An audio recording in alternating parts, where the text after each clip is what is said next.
Hello hello, bienvenue sur Et si on avançait, le podcast qui vous tire vers le haut. Je suis Marielle, consultante en gestion du temps et online business manager. Ma mission ? Aider les entrepreneurs débordés à retrouver clarté, efficacité et sérénité dans leur chaos.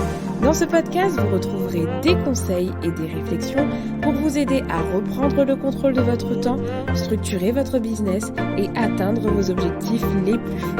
Alors installez-vous bien et bonne écoute!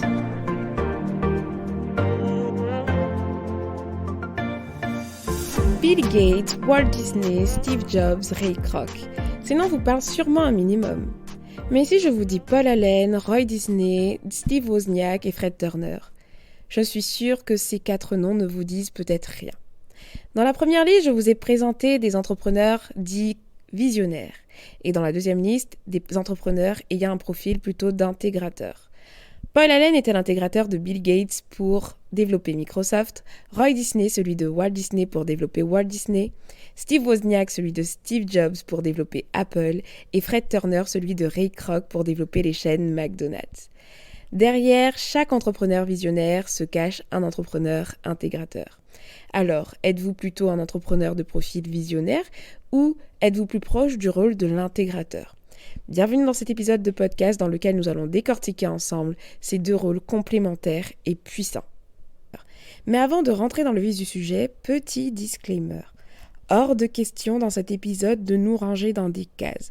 Nous allons parler de 2 catégories, 2 profils, 2 rôles, appelez ça comme vous voulez, mais en aucun cas déjà c'est lié à un test de personnalité. Ce n'est pas un test de personnalité, pas du tout.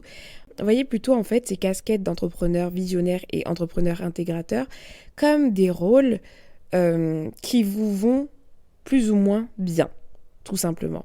Ce sont des rôles qui existent dans des entreprises, dans un business, qu'on aime plus ou moins porter. Il y a le rôle du visionnaire et le rôle de l'intégrateur. Et certaines personnes ont plus d'affinité avec l'un et d'autres ont plus d'affinité avec l'autre. Et c'est juste ce qu'on va mettre en exergue. Et tout ce que je vous partage ici est tiré du livre Rocket Fuel, dont je vous ai déjà parlé dans l'épisode 106 du podcast, de Gino Wickman et Mark Winters, qui ont eux-mêmes développé cette appellation de visionnaire et intégrateur pour imager leurs propos, mais comprenez qu'ils parlent de rôles différents joués dans une entreprise ou une équipe. Ce n'est donc ni un test de personnalité, mais plutôt un rôle. Quel rôle vous correspond le plus ? Retrouvez le lien du livre dans les notes du podcast, mais aussi un lien pour pouvoir faire un petit test rapide. Maintenant que tout cela est dit, nous allons pouvoir commencer à aborder ce sujet qui me tient particulièrement à cœur car il a été un énorme déclic pour moi, comme je vous l'expliquais dans le dernier épisode Backstage. Dans ce livre, en fait, les auteurs expliquent qu'il existe, après avoir fait certaines études, 2 profils d'entrepreneurs qui réussissent. L'entrepreneur visionnaire et l'entrepreneur intégrateur. J'ai réalisé à la lecture de ce livre, mais aussi par rapport à tout mon parcours, bien sûr, c'est pas juste à travers ce livre, que j'avais vraiment un profil d'intégrateur et j'ai pris certaines décisions pour être plus alignée dans ma façon d'entreprendre par rapport à ça. Et c'est pour exactement les mêmes raisons que je tenais à enregistrer cet épisode, parce que j'estime que quand on a des déclics de ce type, quand on réalise vraiment ce qui nous plaît, ce qui nous correspond vraiment, on est en mesure de prendre des décisions qui nous permettent d'être vraiment alignés à ce qu'on veut faire au quotidien, de pouvoir s'appuyer sur ses points forts, sur nos atouts et compenser peut-être nos points d'amélioration, nos points faibles. Pour chaque profil, alors, je vais vous partager à chaque fois leur fonctionnement, leur challenge, mais aussi leur frustration, ce qui finalement les tire vers le bas. Je vous partage également un petit test rapide, comme j'expliquais tout à l'heure, pour savoir votre profil, même si celui du livre est encore plus détaillé et a un système de calcul plus développé. Le petit test que je vous mets à disposition, c'est si vous ne comptez pas acheter le livre, vous pouvez faire le test avec des questions très précises qui vous permettent de savoir, si vous êtes plutôt proche du profil intégrateur ou proche du profil visionnaire. Donc n'hésitez pas à consulter les notes du podcast pour retrouver ce lien et faire le test. Premièrement, le profil d'entrepreneur visionnaire. Si je devais le décrire moi en 3 mots après avoir lu ce livre, c'est vision, créativité et ambition. Si vous avez un profil d'entrepreneur visionnaire, vous fonctionnez très souvent comme ça. Vous n'avez pas de mal à générer plusieurs idées, vous avez souvent des idées d'ailleurs, c'est quelque chose qui vous correspond parfaitement, une boîte à idées. Vous vous projetez souvent dans l'avenir, vous voyez ce que les autres ne voient pas, donc le futur ne vous fait pas peur. Vous êtes souvent très créatif, mais dans tous les sens du terme, pas juste le niveau artistique dans lequel on peut tout de suite restreindre la créativité. Vous aimez créer des solutions, vous aimez innover, vous aimez créer des produits. Vous n'avez pas peur de rêver grand et d'avoir des objectifs très très ambitieux et parfois vous avez même les yeux plus gros que le ventre, très souvent. Vous avez toujours un œil sur ce qui se passe sur votre marché parce que l'innovation ça vous intéresse et c'est vraiment quelque chose qui vous passionne. Vous pensez souvent stratégie et vous voyez souvent les situations et les choses de façon macroscopique. C'est-à-dire que vous n'aimez pas forcément aller dans le détail, mais par contre, l'aspect macroscopique vous intéresse globalement. Vous savez voir des opportunités d'affaires et ça ne vous fait pas peur, d'aller chercher des opportunités d'affaires en fait. Vous avez un peu cette âme, pas de commercial, mais en tout cas, lorsque vous voyez une opportunité de créer une solution, vous savez la flairer et vous êtes à l'aise dans la création de solutions. Les gros problèmes ne vous dérangent pas du tout, mais vous ne supportez pas les petits problèmes du quotidien par contre. Vous êtes plutôt très optimiste aussi au quotidien et vous savez insuffler de l'inspiration, insuffler une vision. Donc voilà le fonctionnement général d'un profil d'un profil visionnaire. Si vous vous reconnaissez dans ce que je viens de décrire, c'est que vous êtes potentiellement quelqu'un qui se rapproche du profil du visionnaire. Et le visionnaire, du coup, il a beaucoup d'atouts, comme vous pouvez l'entendre, mais du coup, par rapport à tout ça, il fait face à certaines difficultés et à certains challenges que je vais vous partager. Vous avez peut-être du mal à rester concentré, à rester focus, parce que vous vous ennuyez très très vite. Lorsque vous lancez un projet, par exemple, il vous arrive de ne pas forcément aller au bout des choses, parce que dès que vous arrivez dans un stade où ça commence à être un peu le quotidien, ou alors quand il faut terminer les petites choses là, vous n'aimez plus et du coup vous arrêtez, vous n'êtes plus investi. Vous avez souvent trop d'idées et parfois vos idées vous paralysent parce que vous en avez tellement que vous ne savez plus par où commencer, vous ne savez pas lesquelles sont les meilleures et vous avez tendance à être paralysé par ça parfois. Vous avez peut-être une certaine tendance à ne pas être très organisé non plus parce que comme ça part un peu dans tous les sens, que vous avez tout le temps des envies et vous avez peut-être cette tendance à ne pas être structuré. Et du coup, ça vous joue aussi des tours. Vous avez du mal à être constant. Ça, c'est par rapport à l'ennui aussi qui arrive très très vite. Et vous avez finalement une certaine résistance parfois à suivre des procédures, suivre des règles, parce que voilà, vous êtes souvent out of the box. Vous aimez penser en dehors de la boîte, et du coup, tout ce qui est règles, process, voilà, parfois vous avez ce challenge de résistance en fait. Et dernier challenge pour vous, c'est que parfois vous n'avez pas la patience pour les détails en fait. Vous ne supportez pas les détails, les petites broutilles, etc.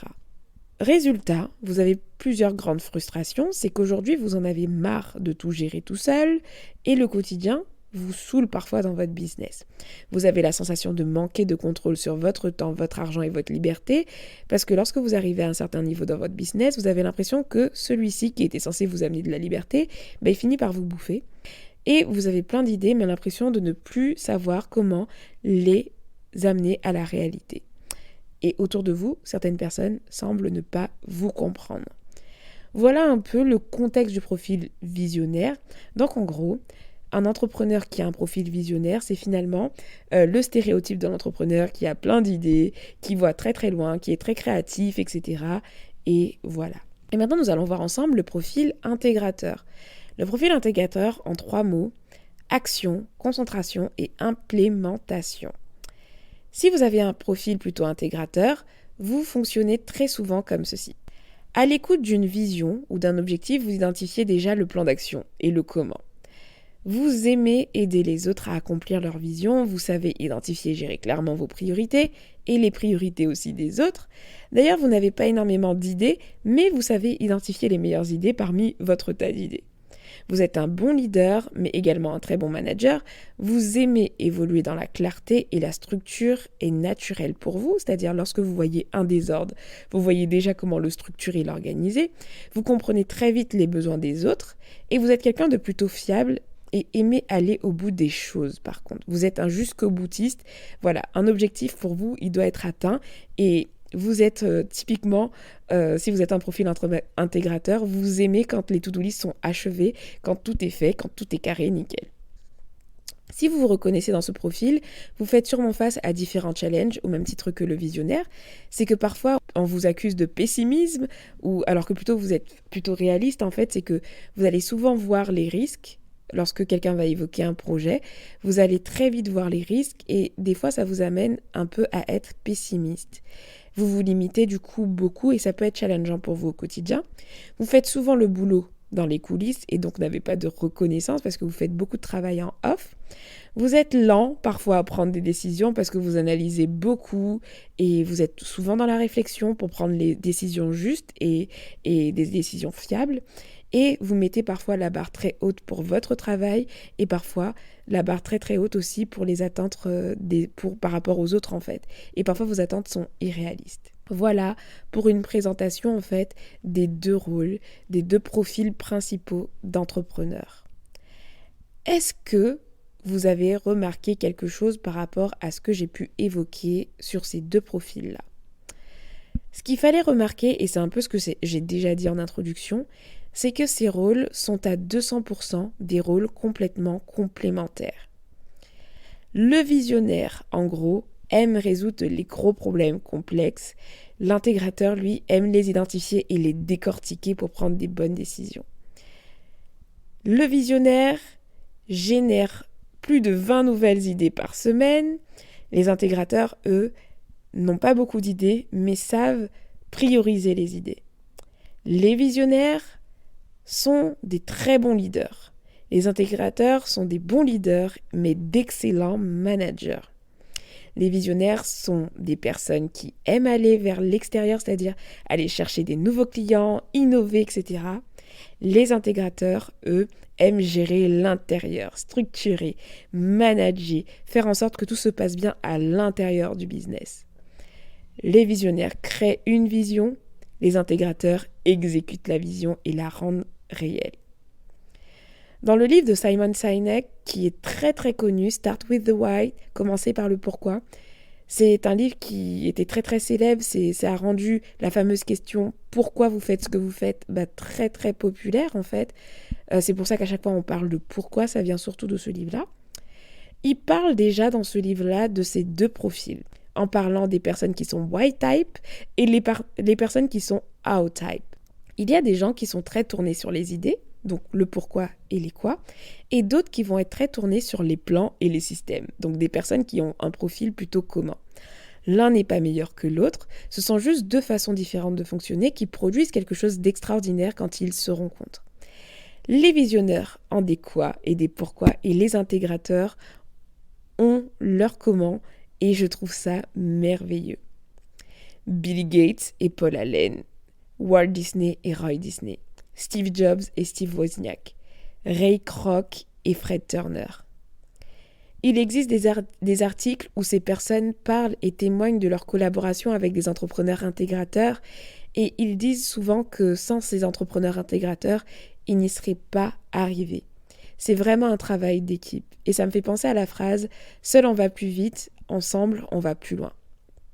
Ça ne veut pas dire qu'un entrepreneur visionnaire n'est pas un intégrateur, ni qu'un entrepreneur intégrateur ne peut être visionnaire. Mais ça veut juste dire que ce sont des rôles qui sont différents et que parfois et très souvent, l'un de ces rôles vous convient mieux que l'autre. Je suis sûre pour celles et ceux qui me connaissent un peu et écoutent ce podcast depuis longtemps, vous savez pourquoi je me retrouve énormément dans le profil d'intégrateur. C'est vraiment une casquette qui me correspond. C'est un rôle que j'aime et qui me va encore mieux que celui du visionnaire. J'ai réalisé le test qui est disponible dans le livre. C'est un test complet qui nous permet d'obtenir une note sur 100. Pour le profil visionnaire, j'ai 52 sur 100, donc ça va, on va dire que j'ai la moyenne. Et pour le profil intégrateur, j'ai eu une note de 90 sur 100. D'où ce réajustement de cap, ce démarrage d'activité d'online business manager pour être pleinement dans ce rôle, même si j'étais toujours plus ou moins dans ce cas de figure-là. Je souhaite vraiment porter cette casquette d'intégrateur parce que c'est dans celle-ci que je m'épanouis encore Mais et vous, de votre côté, qu'est-ce que vous pouvez tirer de l'analyse de ces deux profils? Si vous vous retrouvez plus dans le profil visionnaire, le premier truc que j'aimerais vous partager, c'est d'assumer ce côté visionnaire et d'accepter de ne pas être un intégrateur. Parce que quand je parle à des entrepreneurs visionnaires, quand je les accompagne, parfois j'ai l'impression qu'ils sont très frustrés parce qu'ils n'arrivent pas à, par exemple, mettre en place des outils d'organisation hyper sophistiqués, qu'ils n'ont pas, tout n'est pas carré, tout n'est pas nickel, en fait, comme d'autres entrepreneurs qui sont plutôt intégrateurs. Et en fait, c'est OK. C'est OK, vous avez plusieurs points forts, celle d'avoir des idées qui rapportent gros, celle d'avoir ce courage en fait d'aller chercher des opportunités d'affaires en fait. Vous avez plein de points forts. Appuyez-vous sur vos points forts pour développer votre entreprise et cessez de vouloir à tout prix être un intégrateur que vous n'êtes pas. Faites le minimum pour ce qui concerne l'intégration parce qu'effectivement, il faut prioriser.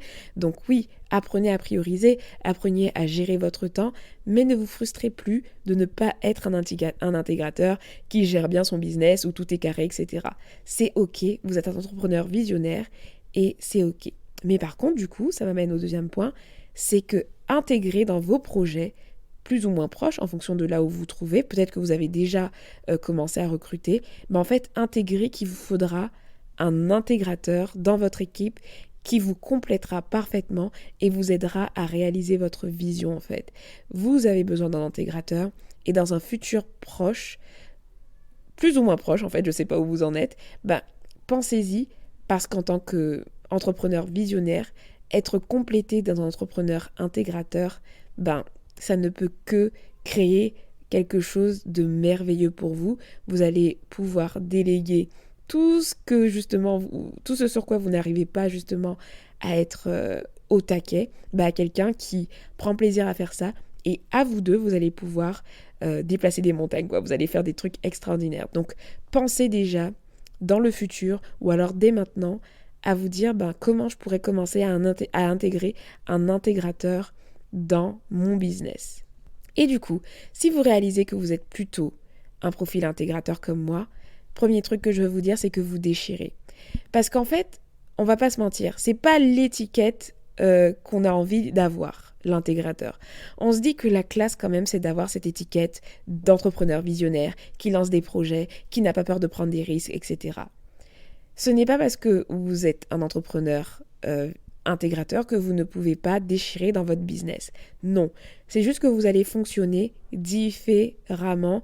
Et je suis moi-même plus proche du rôle du profil d'intégrateur et je le trouve merveilleux. Être le commun d'un pourquoi impactant, quelle belle mission de vie. Je suis heureuse d'avoir ce super pouvoir, entre guillemets, de générer des plans d'action à la demande, de structurer, etc. Merci d'exister en fait si vous avez un profil d'intégrateur. Exploitez à fond ce côté-là dans votre business et pour compléter, en fait, pour continuer à avancer dans votre business, vous n'êtes pas obligé, comme moi, de devenir online business manager, bras droit ou autre.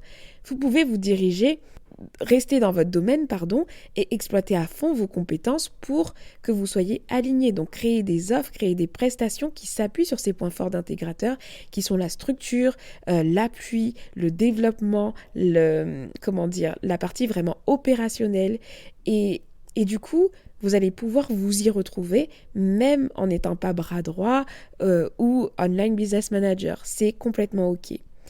Et pour tout ce qui concerne vos points faibles, donc le fait de pouvoir se limiter des fois ou avoir peur de prendre des risques, ce que je vous conseille, c'est de ne pas hésiter à côtoyer en fait des entrepreneurs qui sont visionnaires, à écouter leurs podcasts, à lire leur biographie pour vous tirer vers le haut et vous motiver aussi à des fois élargir votre zone de confort parce que c'est ça aussi, quand on a un profil intégrateur, des fois on a tendance à rester dans sa zone de confort. Donc n'hésitez pas aussi à vous aider et vous entourer d'entrepreneurs visionnaires qui vous aideront à vous challenger également dans votre business. Mais voilà, rapprochez-vous en gros pour les deux profils, essayez d'assumer pleinement déjà ce côté-là et de vous appuyer chacun sur vos points forts. Nous voilà à la fin de cet épisode. N'oubliez pas que vous pouvez faire le petit test que j'ai créé pour l'occasion. N'hésitez pas à me partager vos résultats sur Instagram. Et si on avançait, je serais ravie de savoir notamment s'il y a d'autres profils intégrateurs. J'espère que cet épisode vous a plu et si c'est le cas, n'hésitez surtout pas à le partager ou à laisser une note sur Apple Podcast pour m'aider à le faire connaître. Et puis, je vous donne du coup rendez-vous la semaine prochaine pour un nouvel épisode de podcast et d'ici là, prenez bien soin de vous. Au revoir.